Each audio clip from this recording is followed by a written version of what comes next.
When in all actuality, trust is not about reliability of the other person, it's vulnerability based. If I'm willing to be exposed, if I'm willing to have my faults and my flaws and my shortcomings on the table, then trust can happen. Chad Peterman here, and you are listening to Can't Stop the Growth, a platform for leaders and teams to grow and thrive. We highlight the importance of personal development, pursuing greatness, and always chasing your potential. Let's get into it. And I think like the fascinating thing about everything that you read that's either like a self-help or like a business or like an organizational book or any of those things is it's like this interwoven fabric of like ideas that are just taken for like nothing's really new anymore, right? It's like there's probably a bunch of books that were written in like the 1940s, 50s, and 60s that are just getting regurgitated a la the influence by Cialdini. I always mispronounce his name, Cialdini. And just like anytime you look at these things, what I will say is Patrick Lencioni. So he wrote the 5 Dysfunctions of a Team. I think he's got like 12 or 13 books that he wrote, and he writes in a really interesting way. He essentially creates this like realistic fiction storyline about a business, and it has characters, and he uses the story to sort of present his concepts and ideas. And the 5 Dysfunctions of a Team is built upon this notion that teams don't fail because of like a lack of resources. They don't fail because of a lack of motivation or skill or talent or intelligence or capital, right? They fail because of dysfunction. They fail because the team doesn't operate as a team. Think about it. How many times have we seen, you're going to love this, in sports, right? How many times have we seen in sports like this mega team get created that has all the best talent, all the best players, and yet they don't win the title. They don't come out on top, but they had the best, right? They had the top. They weren't on top, and they had the top talent, right? And so the 5 Dysfunctions of a Team is all about this idea of there are essentially dysfunctions that deride your opportunity to reach achievement, right? And these dysfunctions they cascade. It's like without this one, it then leads to this one that leads to this, that leads to this, right? It has this cascading like sort of motion to it. And the base of fascinating, this is gonna really blow some minds in here today. The base, so when Lencioni builds out the 5 dysfunctions, he builds it into a pyramid, and the base of the pyramid is the absence of trust. Trust is really interesting because like trust to me is like it feels like it's like super like growing up, I guess I thought trust was like this transactional thing, like you give it to get it. It was like almost like trust was built on the idea of like can I rely on you, like can I trust you? My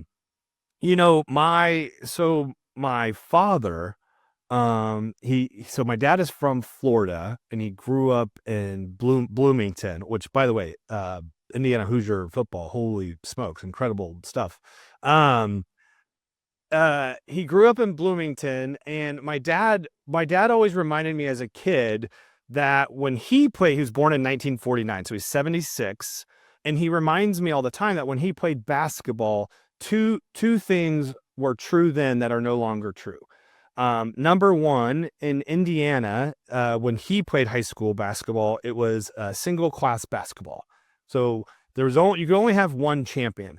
I don't know, some of you might have been old enough in the 90s when Indiana moved to class basketball. You would have thought there would have been a civil war because it was like this very iconic part of basketball tradition in this state, right? It's like you can only have one winner. That's why you get every 100 years a story like Hickory with the Hoosiers, and it's not obviously Hickory. Thank you, the Milan Miracle. That's why you got to have the little person over here that's fact checking you during The Milan Miracle, right? But my dad always reminds me, number one, there was only one class. Like we only played with one class. Like if you wanted to be the best. And I think they got ranked like number 4 or 5 in the state. And number two, he'd always remind me that when he shot the ball, it would have counted for 3 points back then. But back they didn't have a 3-point line. Right. So he was like a deep shooter, but he only got 2 points for making the basket. Instead of today, he would have gotten 3. So he'd always remind me of those things. And so my dad my dad loved basketball. He played college basketball. And then like when he grew up, like he was a coach when I was a little kid. And then and when I was in middle school, not junior high, but like 5th, 6th grade. But anyway, he always went to my basketball games, loved basketball. And my dad did this thing where regardless of how I played, no matter what, we would get in the car and he would start to tell me all the things that I did wrong. Right? That's what parents do, right? They keep you humble. And I like looking back on it, it's painful. And I don't want to get into like the interstellar concept of time again and lost opportunities with our parents. But I really regret the way that I reacted as a kid, because a lot of the times I would like shut down and I would almost like I would defend myself. I would get super defensive. Well, like I wasn't accepting this critical feedback. And when I look back on that, you could think like, oh, you didn't trust your father. It's like the one person, the people in your life that you probably should trust the easiest. It feels like should be like where we should really like confide in and be vulnerable as your family. Right. And it's like, what I realized about trust when I reflect on that experience with my dad is my definition of trust was based on like reliability, when in all actuality, trust is not about reliability of the other person. It's vulnerability based. It's like, as an individual, am I willing, like, I can trust you if and only if I'm willing to be vulnerable, if I'm willing to be exposed, if I'm willing to have my faults and my flaws and my shortcomings on the table, then trust can happen. Right. And I think it was because in front of my dad, because this is the same person that I wanted to impress. Right. Wow. The Sigmund and Freud would be having like a field day, right? Like, what a treat, right? You were like, where you get to find out about your childhood and your inner child, right? I didn't want my dad to think or know that I did not know something. I didn't want to make a mistake. And I didn't want to fail. I didn't want to be perceived as a failure. Now, a part of that, my therapist in New York would have said, it probably has something to do with my mom being a perfectionist and me adopting a lot of those attributes. But it was really interesting when I think about that trust. And fascinatingly enough, this past weekend, so I've had to like play more of this sport called golf. I'm not like a huge fan. Like, it's fun.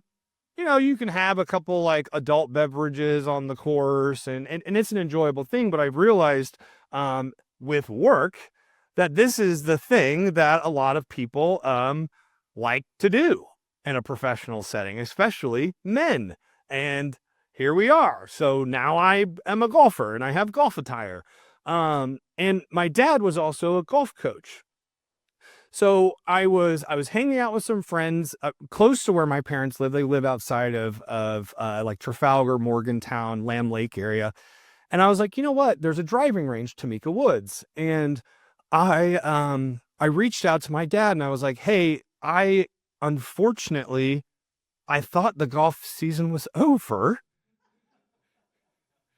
but I have to go to this wedding in Arizona this weekend. And the husbands of my girlfriend's friends invited me because, it's golf and they need a fourth person, not because they probably, I would like to believe they genuinely want me to come, but also they got to fill out the foursome and they probably didn't want, like, there's probably a couple other husbands, boyfriends, partners, whatever, but I would like to believe they picked me over like the last call. Right.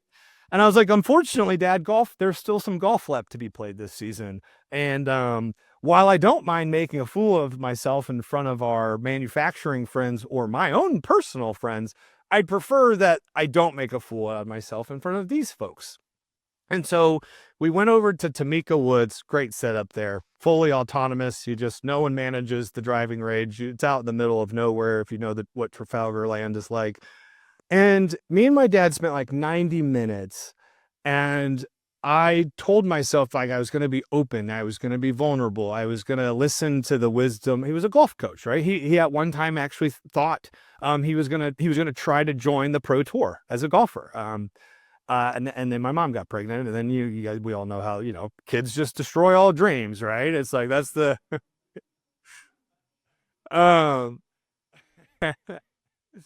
uh so I spent this time with him, and it was incredible. Like, it was incredible to spend time with my dad, but it was incredible for me when I reflected on it, like um just being willing to like accept the coaching that I asked for. And it was different because it's like I asked for it. But what was different, the only thing that was really different was me. The only thing that had changed was me. Because like I wasn't the kid afraid of failing anymore. I was the kid who was open and willing to accept the criticism and willing to be told you're still coming up in your stance. Like I don't know what else to tell you. Like you're still right. You're not staying down on the ball. You're still coming up. Could you step up a little closer? Your foot should be over you.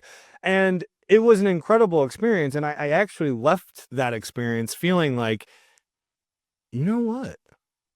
I might actually be able to do this sport golf thing a little bit better, right? And that's the goal, right? To get a little bit better. But I know it seems like I'm harping so much on trust, and I think that's because it's like trust isn't this like concrete. It just seems so easy, and I think for me, a lot of the paradigm shift and like reframing in my mind is like trust is not about the other person. It's about you. It's about yourself, right? It's like if you've ever done a trust fall. Sorry if you have. I mean, but yeah, it's like if you went to camp as a kid, or I even we had a professional development where we did a trust fall with adults. That was interesting, but like it's not called a trust catch. It's called a trust fall. Like they can't catch you unless you fall. They can't catch you unless you're vulnerable enough to take the fall. Think about that. Like the hesitation comes and us thinking we can't trust the person. But the reality is if we don't even give them the opportunity, if we don't show up vulnerable to do that, then they don't even get the chance. I think it was like Ernest Hemingway, great writer, really short, to the point. He was like, the best way to find out if you can trust somebody is to trust somebody. Mind blowing, right? So let's talk about this like in the context of business. Again, like trust isn't about reliability. It's not like I trust you to show up on time.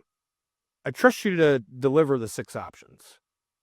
I trust you to do what's right for the customer. I mean, sure, it's vulnerable. It's vulnerability based. It's I trust you enough to admit I don't know something. I trust you enough to know that I'm not perfect.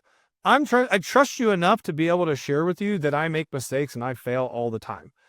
I think one of my favorite like teacher moments in this organization was working with Drew Gomez, who awesome dude. He's been here, I think, over 11 years now. He had his 11th anniversary, and just like such a humble person, and that like Drew has played the roles that we've needed him to play time and time again. If anyone is like a company first person, I would look to this guy.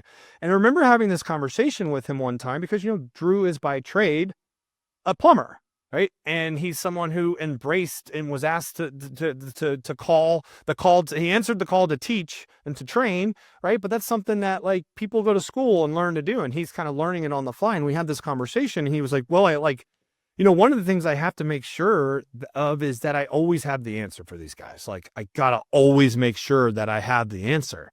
And I was like, oof, that sounds stressful. I was like, are you open to some feedback on that, Drew? And he's like, absolutely. I was like, don't do that to yourself. And also like, don't do it to them. Like you're robbing them of the very experience of knowing that they don't have to be perfect either. That they're going to make mistakes, that they don't know everything, that they're going to fail. And I think if you can, I mean, that's to me what trust is. It's being vulnerable enough to know that you acknowledge that you don't know something, that you can be corrected, that a different truth can be brought. Like we've talked about this, right? We talked about be curious, pursue the opposite. I think these are all like the steps that you have to do to build trust, because otherwise I think we treat trust like it's this transactional thing, right? It's like I either do it or I don't do it. I think that's not what trust is. It's like it's this individual journey of consciously being vulnerable. Because I mean, especially in this industry we work in, right? What's the stigma and motto of the industry we work in? It's like, this is tough work, so we got to be tough. Isn't it? That's the motto. This is tough work. I got to be old school. I got to be a hard ass, because that's what someone did to me. That's what we do. When we see our strength as a strength, when really it is our weakness, it's our vulnerability that is the strength. And I think that when we model the humility to fail, when we model the humility and the opportunity to be vulnerable, we invite other people to do the same. And then what you'll find is that it's no longer this like unidirectional experience. It becomes bidirectional with you and the people that you lead, with you and the people that you manage, with you and the people that you guide, with you and the people that you develop, right? But they're not going to do that. They're not going to show up and be vulnerable. You have to unconsciously give them permission to do that, because you show up doing that every single day. Because that's the reality, right? It's like managers who hide their weaknesses set that tone for their team. Think about that. You set that tone for your team. You get to be the recovering perfectionist. It's terrible. I think teams that operate without vulnerability are just simply they're wasting energy covering up things, right? You spend more time, you waste more energy covering up and like problems instead of solving problems. Right? It was like a mind-blowing concept when I taught 5th graders in Brooklyn. It was like, if you break something, tell me. It's like, man, can you imagine that feeling as a kid? Like, I broke the glass graduated cylinder or the glass beaker. Like, what do kids are naturally inclined to do? What? Hide it. I don't have kids, but I have 16 nieces and nephews. Now, my sister just gave birth last week, so number 16 is in the world. They either hide it or they lie about it. Like, they're kids, right? Unless as a parent, unless we modeled for them, like, making mistakes is okay. Being vulnerable is okay, right? It's like, let them break the egg in the kitchen. I would venture as far to say, let them touch the stove too, but I'll leave that up to you. It's like, that's how you learn, right? I think in high stakes environment, like what we do when we take care of strangers. Think about that. Like, we are an emergency service and we take care of strangers. What happens in this industry? Well, one, I think what the work we do is so personal, which is great. I think that's great. I think part of that is like a highly American thing, that like our identity is so wrapped up in our professional lives. But I think it's great that that we take the work we do personally, because you know why? That means you care. I think that means you care. You care about your work, you care about your career, and you care about the people, you care about your colleagues, you care about the mission, I hope. You care about the core values, I hope. You care about the communities we impact and the market. When we go into a new market, like, I think 2 things instantaneously. Number 1, holy smokes, like, we get to provide premium service to strangers that may not have been exposed to it. And number 2, we get to employ more people. We get to give more people an opportunity to support their families and grow in their trajectory of their careers. But like, if you don't have trust, like, if we're not willing to be vulnerable and own our mistakes and accept welcome the feedback, then like, we're not going to get there. That is exactly why when we talk about the finger pointing and the blame culture, that's why that happens. And you know when blame culture is really easy? Blame culture is really easy when you have a larger organization that gets siloed naturally. That's when blame culture that is like the classic scapegoat blame. Oh, it was marketing. Nope. It was this. Nope. The dev team. Nope. That's when blame culture becomes really easily. Not like, hey, maybe we could, I don't know, maybe we could work on getting our conversion rate up from 20%, to 45, 50, 60. So the calls that we did pay for and run, there's an ROI on that. I would like, this is like the hardest part. Like trust is like this nebulous thing, right? But I think in our minds, we've thought of it as like purely transactional. It's like you either give it or you don't. You either get it or you don't. It's like, no, trust is you showing up and saying, you know what? Like I'm going to allow myself to be wrong and fail and expose that and allow it to be exposed. Because we've all seen it, right? We've all been in that conversation or a one-on-one or a meeting where the feedback, right, in the form of an observation is welcomed with defensiveness. Anytime I sit in a meeting and someone says something and I hear someone respond almost instantaneously, I'm like, whoop, there is trust lacking in this room. It's like the telltale sign. A healthy working environment should be that we are able to sharpen each other. We are able to call out mistakes. We're able to question, right? We're able to bring criticism in a healthy, constructive way, right? And we're able to receive that, explore that, own that, acknowledge that, and then move on. And then you know what happens? We get better. But like no trust, it's defensiveness. It's like, it's two things. It's like the wall of defense. It's also like the tone. That's when you can really tell. When somebody's tone just shifts in the conversation, you're like, oh crap. And as much as I want to sit here and say it's like really easy to point the finger at that person who's being defensive, I think the only place we should be pointing the finger is at ourselves. Because we didn't show up being vulnerable. We didn't model that we make mistakes ourselves, right?